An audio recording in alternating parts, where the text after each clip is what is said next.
On this week's edition of New York Now, this year's legislative session began in New York this week. We'll have details. Then, Assembly Republican leader Will Barclay joins us with a reaction to the week in D.C. and his priorities for this year's session. The COVID-19 vaccine is getting a slow rollout in New York, and Governor Cuomo is turning up the heat. The vaccination rate has tripled since Monday. We'll discuss that and look ahead to Cuomo's State of the State next week with Anna Gronwald from Politico and Kate Lisa from Johnson Newspapers. And Tom Stebbins from the Lawsuit Reform Alliance tells us why New York City is being called a judicial hellhole. I'm Dan Clark, and this is New York Now. Today, the Senate majority will pass legislation. We will pass a law prohibiting it, and we will take them to court challenging it. Making yet another stand for New York and sending a message to the nation. Welcome to this week's edition of New York Now. I'm Dan Clark. It was a week of chaos in Washington, D.C., but back in Albany, lawmakers kicked off this year's legislative session. If you don't know, session usually runs from January through June in New York, and this year it's expected to get messy. Not only is the state facing a $15 billion budget deficit, Democrats now hold a supermajority, and they could use that leverage on a few key issues, including ways to fill the budget gap. But for lawmakers, this is a year like no other. Take a look. This is the New York State Senate. Usually these seats would be full, but the COVID-19 pandemic has driven the state legislature to convene virtually since last spring. And this year is no different. Lawmakers kicked off this year's legislative session at the state capitol Wednesday in a building that would usually be full of energy. Usually the chamber would be buzzing with activity, the hallways filled with smiling faces. This year, as you know, it's different.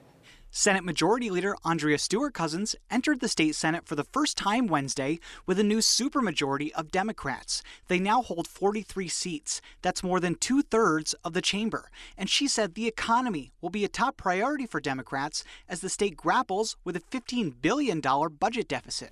Our state's finances are in desperate shape, and we have a budget deficit to tackle. Stewart-Cousins said Democrats would back higher taxes on the wealthy and the legalization of both marijuana and mobile sports betting as ways to help the state's finances. That would likely happen in the state budget, which is due at the start of April. We need to get serious about making sure that everyone shares the burden. We need to make sure that more of the millionaires and billionaires who have gotten even richer step up during this pandemic. Governor Andrew Cuomo, meanwhile, threw cold water on that idea this week, saying tax hikes on the rich wouldn't generate nearly enough revenue to fill the state's budget gap. Highest rate, any millionaire, it only raises about $1.5, $1.6 billion. We have a $15 billion gap.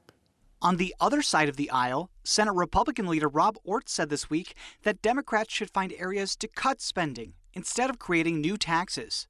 We have a $170 billion budget. You'll never convince me that New York's primary problem is a revenue problem. It is a spending problem. The state assembly didn't see as much action this week, instead opting for a few brief remarks to open this year's session. Assembly Speaker Carl Heastie was reelected to the top position in the chamber, which has been led by Democrats for decades. Our accomplishments over the past year are true testament to our perseverance in getting work done on behalf of the people of New York. Lawmakers are back in Albany Monday for Cuomo's State of the State address and the second week of what's expected to be a tumultuous legislative session. And we will be taking Governor Cuomo's State of the State address live here on PBS Monday. Keep an eye out for that. In the meantime, let's break down the week with Anna Gronwald from Politico and Kate Lisa from Johnson Newspapers. Thank you both for being here. Thank you. Thank you. So session started this week. It was on Wednesday, the first day of session. It was not very eventful, I will say. Anna, were you in the building? I don't remember who was there. I was in the Capitol as well. What did you think of the first day of session? I was in the Senate. I didn't see what happened in the Assembly, but it was a lot of fanfare this week, as we just showed on the show. I mean, typically the first day of session is, but you would see new members normally in a normal year, walk around the halls looking for the bathrooms, trying to figure out what was going on. And it's kind of like a first day of school vibe. We didn't get that at all. In fact, the halls were super empty. It was very quiet, and it was kind of a huge juxtaposition because we were all watching what was happening in Washington, which is obviously a night and day difference. It feels like that happened 2 weeks ago, Yeah. the chaos in Washington compared to session. Session was Wednesday, obviously. So, Kate, what do you think about what's going to happen this session? I mean, everything is kind of revolving around the budget deficit, but we have some other issues out there as well. Absolutely. I think really that the biggest thing I anticipate, though, that I think the budget will be the focus probably first. The revenue raisers that people have been talking about, raising taxes. I know that the Assembly Speaker kind of hinted at that at the end of the year, and I think everyone's been kind of excited, or, well, not as excited to hear what that tax raise might be, but so I feel like that might be those conversations have to start sooner rather than later, right? So that's what I'm most looking forward to hearing about. Right, we have 3 months, and so the budget is due at the end of March. You know, the end of March is a flexible term sometimes. It's due at the end of March. Sometimes it comes the first week of April. Anna, what do you see as coming up in this year's session? Obviously, I think the budget is going to be the biggest thing this year, but what other key issues are you watching? Well, I think the governor has also indicated that this is tied into the budget, but that legalizing recreational marijuana might finally happen this year after multiple years of working on it and saying it was just too tricky to get done. Right now, that's something that could raise money in the long-term future, and that's so a little bit more of a push for that. And I think he also talked about sports betting, which will be another big issue that folks have been working on for a while. But like Kate said, I don't know that anything can actually be discussed without putting it in the context of the idea that there's not that much money to do very much. Right, that's the thing, is these issues like marijuana and sports betting are going to the front of the line right now because of the huge deficit that we're in.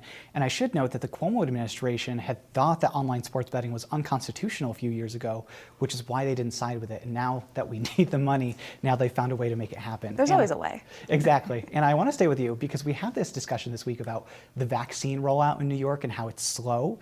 And the vaccine rollout is controlled by the state. The federal government gives us the vaccine. The state kind of takes it from there. The governor had some views this week about why it's being rolled out so slow. What has he said? Well, the governor is prioritizing healthcare workers, saying that that's the first line of defense, that those folks all need to be vaccinated first so they're not spreading to others. And I know counties, localities, New York City, and some of the county leaders across the state have said that not only do they have ways to distribute their vaccines that they've been issued more efficiently, but they also think that it should go to different types of more vulnerable populations like nursing homes or the very elderly. And so there's been a bit of a disagreement there, and so far we haven't seen the Cuomo administration indicate that they are looking to tweak the plan at all from getting the healthcare workers. It's such a weird situation to be in because I feel like everybody's clamoring to everybody wants a vaccine. Not everybody, but a lot of people want vaccines. And it seems like we're going so slow. And then there are these hospitals that have a surplus of the vaccine. So I think a lot of people at home are wondering, well, if you have too many and you can't get them to people in this group, why aren't we moving on to the next group? So that's the question that I think that's on everybody's minds right now. And I can't imagine the logistics of this. You know, you have to keep vaccines at certain temperatures. Like the way that this actually rolls out, the coordination, I'm sure, is far beyond anything we can imagine, but it seems like there's just not been as much communication among all parties as might make it go more efficiently. Which is kind of like the MO of the Cuomo administration, I should say. That's kind of like what they like to do, is just take something and have total control and no coordination with anybody else, because I think that they think that they're best suited for it, which in some times they are. Kate, looking ahead to next week, speaking of the Cuomo administration, the State of the State is coming up on Monday. We don't really know what it's going to look like because the governor may give multiple speeches. He may have several proposals. What are you watching for? Again, I think while we've all been waiting with bated breath for some more details from him, I know he said that he's waiting on the federal government when President-elect Joe Biden takes office January 20th to see what kind of federal aid the state will get. And so I guess we won't have that information for this, but maybe he'll hint, I'm sure, messages of hope and unity as we're going forward, because we are starting a new chapter here. And I also think that he will maybe start to talk about some things that he hinted at last spring with talking about like in infrastructure and those big kind of projects to revitalize the economy, similar to how FDR did with the New Deal back in the Great Depression, because we could be looking at such a deep recession we could head, unfortunately, there. So I'm excited to see how he frames that. Right. Economists say that usually the second year of an economic downturn is worse than the first year. So we've gone through the first year almost, so we're entering the second year. We got to buckle up. Yeah, we got to buckle up. It's going to be very tough on everybody. Unless, I don't know, some magic happens with math. I'm not a budget person. And a last word, what are you expecting to get from the State of the State this year? It's going to be very different. It's going to be virtual, we know. So there's not going to be quite as much fanfare. What are you looking for? Well, yeah, like you said, there's always, it's normally a big who's who event, and people just pack into the Egg down here in Albany. And it's kind of, again, it's kind of this like first day of school thing where everyone's together trying to figure out what's going on. I think that there will, as Kay said, there'll probably be like a lot of issues that we have already seen before, but probably a good number of them, because there'll be a couple very contentious measures. I think a good number of them will be things that can bring people together. The environment, the infrastructure projects. I think that would make a lot of sense because we'll need something to all be happy about. Exactly. I hope so. So we'll leave it there. Anna Goldwald from Politico, Kate Lisa from Johnson Newspapers. Thank you both so much. Thank you. A lot of big issues are expected to come up in Albany this year, but chief among them is the state budget deficit, as we said.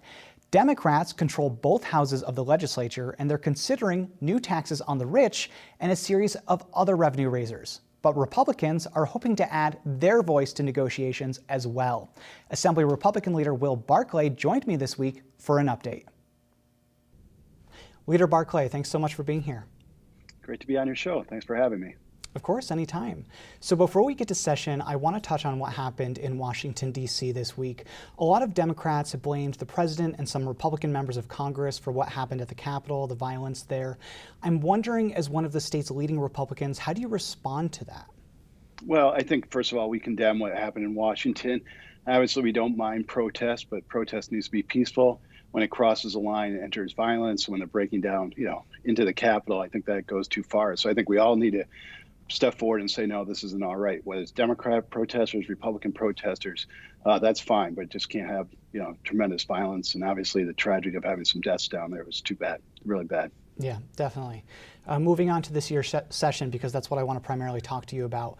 The state is facing a $15 billion budget deficit. It's going to be a tough haul for lawmakers and the governor in this year's budget process. Republicans are in the minority in the assembly, but they often voice how they would like to balance the budget. I'm wondering, from your perspective, how could the state come out of this $15 billion budget gap if the federal government doesn't provide us with enough aid to fill that hole? Well, first of all, that is going to be a huge issue, I think, going through. We do have a new administration, obviously, coming into Washington. I happen to believe that it is the federal government's role to help states with COVID cost, and obviously New York had some tremendous costs as a result of COVID. So I'm still optimistic that there may be more aid. I'd like to see that go directly to localities, not necessarily have any filter through the state. I think localities are ones that are really suffering, with their budget shortfalls going forward. The one thing I feel, and I know my conference feels, is certainly we can't be raising taxes. New York already has an incredibly high tax rate, whether it's income tax, whether it's sales tax, property tax, you name it. We lead the country in taxes. So, and unfortunately, my colleagues on the other side of the aisle always seem to, that's their first choice, COVID or non-COVID, they always want to raise taxes. So we would push back on that. But we're going to have to make tough decisions. Ultimately, we spend a lot of money in New York State, and I think that probably is not going to be able to continue just because, as you said, we're facing a 14, 15, $16 billion shortfall, and that's just not going to be sustainable. When we're looking at places where the state may be able to cut spending, are there areas that your conference has identified that you might want Democrats to take a closer look at to try to save some money so that they don't have to raise taxes and raise revenue in different ways? And again, some of these things we've been suggesting before COVID, but I think they're more appropriate now than ever. How about some of the economic development programs that we've seen? We haven't seen great return on the tax credits for Hollywood movie studios, things like that. Now, that's not going to necessarily get to the $15 billion, but I think it's a good start. And I think there's a lot of stuff that we can do more efficiently in New York State. I've talked about for years school aid formula, where we're putting a lot of aid to higher wealth districts and not as much to low wealth. If we made a more equitable school aid formula, the state wouldn't have to pump as much money into state aid or school aid as we do now. So there's things like that we can do. It's going to be tough, though. I don't think any of us can be naive to the fact that very difficult decisions are going to have to be made going forward. Dan, that's one of the reasons I think one thing we have to do is reassert the legislative's power in Albany. We've obviously granted the governor some extraordinary powers back in the spring that he still has, and there's no reason now that we're being able to meet remotely. We had our first day of session yesterday. There's no reason that the legislature can't reassert itself, particularly as these budget issues comes up. I think that's when we really do have to have a strong voice. I have to ask you, because Democrats have the majority in both the Senate and the Assembly, and we often see big and small issues, the Democrats that lead both chambers can't agree on even them. If we give power back to the legislature, do you think that they can have as an effective response to the pandemic as the governor had in the spring? Well, I think they're going to have to, and I certainly want to work with my colleagues in our conference to accomplish that. But do we want just one person running New York State? And, maybe when they're actually addressing an emergency situation and the COVID pandemic, maybe. But I think when we talk about bigger issues like the budget, certainly I was elected to come down here and represent my constituency, and I assume that's the case with all my colleagues in the legislature. So we ought to have a voice in that. And I'll look to work with them, and hopefully they can also work where we can get some sort of good outcome, and it's not just similar to what we see happening in other places like in Washington. So besides new taxes, Democrats have some ideas to raise revenue for the state. Two of them that were in the news this week were the legalization of marijuana for recreational use and the legalization of online sports betting, two very big controversial issues in the state. I want to ask you about online sports betting first. So Republicans in the Senate, I know, are in support of legalizing that. Where do Republicans in the Assembly stand? So first of all, I'm just a little bit hesitant. I don't have a problem looking at both these issues, but I do have a problem when we're looking at it as a way to raise revenue. I think if we're just doing that, then we're looking at the wrong perspective from a policy standpoint. We have to let these, stand or fall on their own basis, not just because we're desperate for money on the state. So but our conference with sports betting, we haven't conferenced it. So I don't even know where I stand at. I'd like to see a little bit more detail. This isn't something that's going to happen overnight. It's going to take a lot of legislating, frankly, and I just want to see what the details are on that, and we'll conference it at some point. And probably, I don't know if we'll get unanimity on it. There are probably some people in our conference will be opposed to it, some will probably be in favor of it.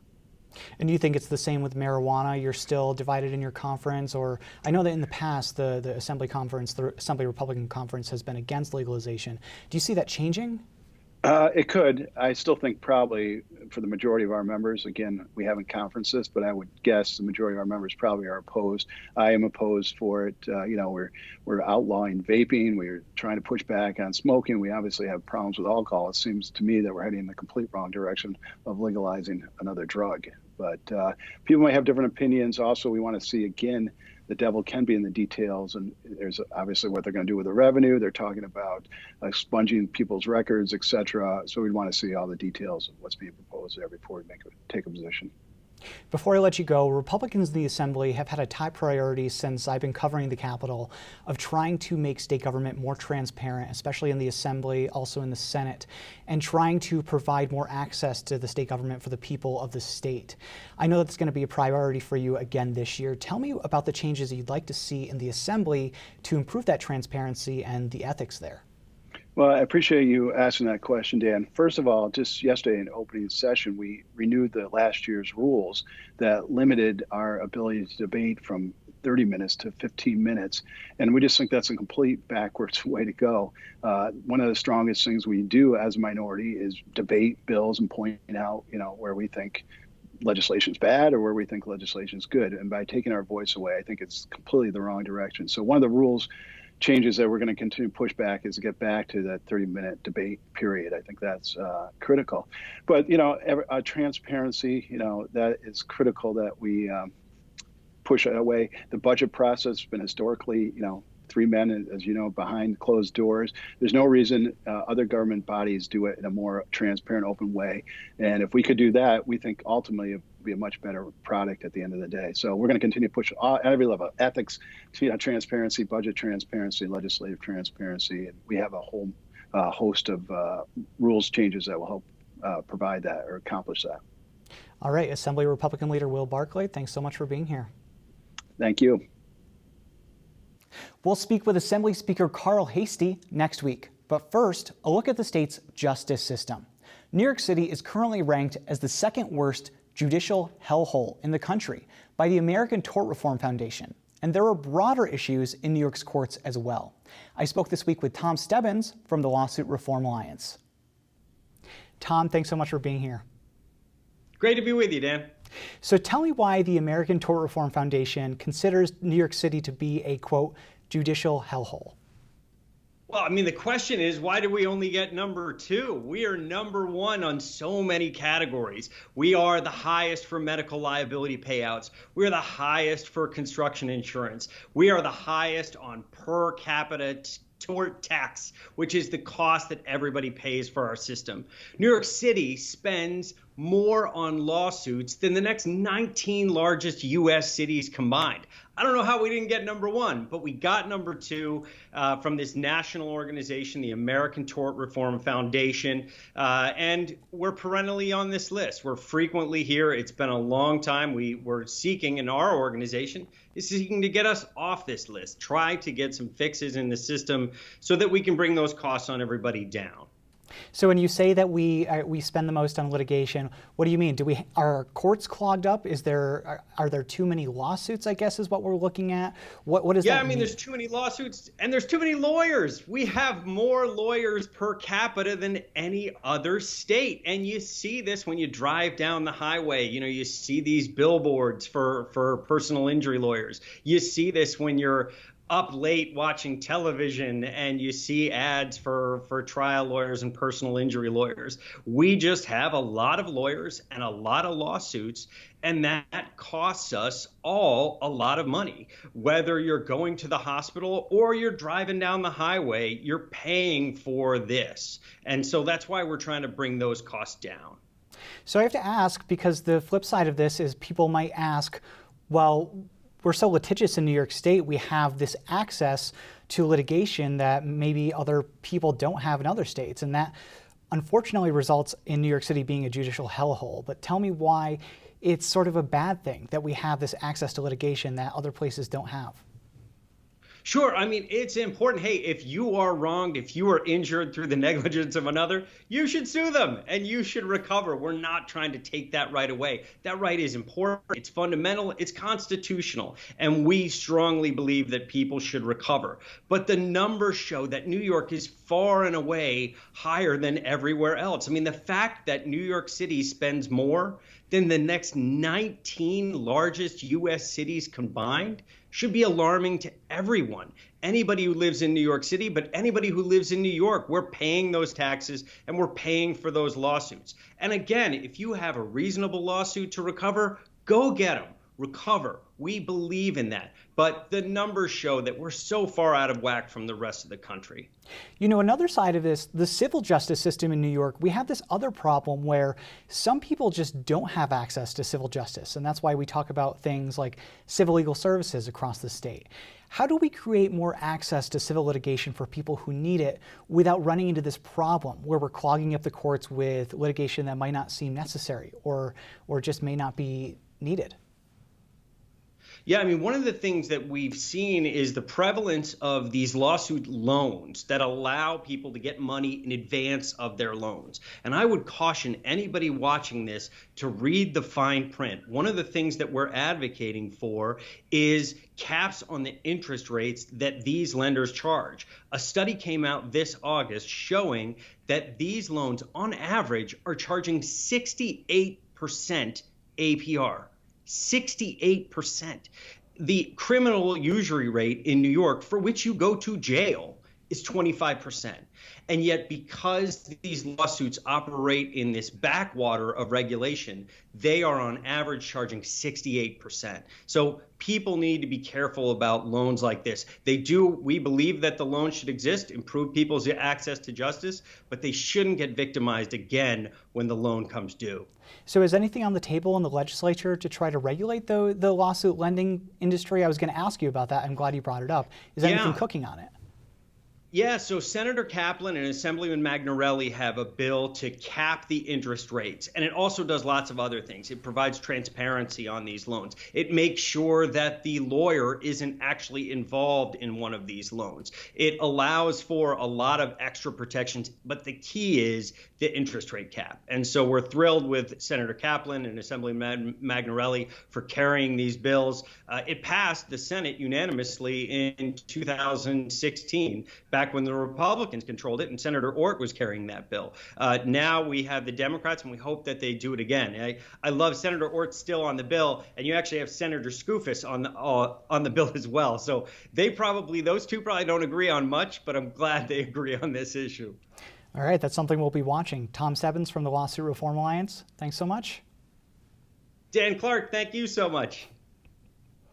Before we let you go, a reminder that we'll be hosting live coverage Monday of Governor Cuomo's State of the State address. That's live Monday on your local PBS station. We'll also be streaming it on our website. That's at nynow.org. But until then, thanks for watching this week's New York Now. Have a great week and be well.